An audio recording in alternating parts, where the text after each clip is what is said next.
2 years before நாங்களும் இங்கே வந்தோம்.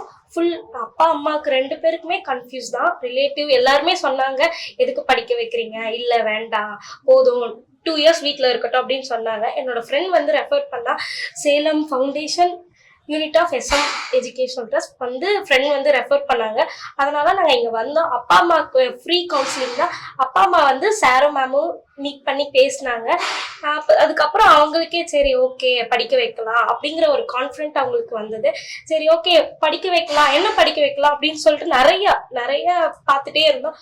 அதுக்கும் மேமும் சாருமே நல்ல ஒரு ஐடியா கொடுத்தாங்க. இது படிக்க வச்சா இந்த ஒர்க் கிடைக்கும், இதை பண்ணா நம்மளுக்கு இவ்வளோ பெனிஃபிட்ஸ் கிடைக்கும் அப்படின்னு சொல்லிட்டு நிறைய ரெஃபரன்ஸ் வந்து கொடுத்தாங்க மேமும் சாரும். சரி ஓகே என்ன ஸ்கூல் படிச்சேன்னா நான் கவர்மெண்ட் ஸ்கூல் படித்தேன். கவர்மெண்ட் ஸ்கூல் படிச்சீங்கன்னா நீங்கள் 7.5க்கு வந்து நீங்கள் வந்து எலிஜிபிள் அப்படின்னு சொல்லி இப்போ வந்து 7.5ல வந்து எனக்கு வந்து சீட்ஸ் வந்து மேமும் சாரும் அலாட் பண்ணி கொடுத்தாங்க 2 இயர்ஸ் பிஃபோர்.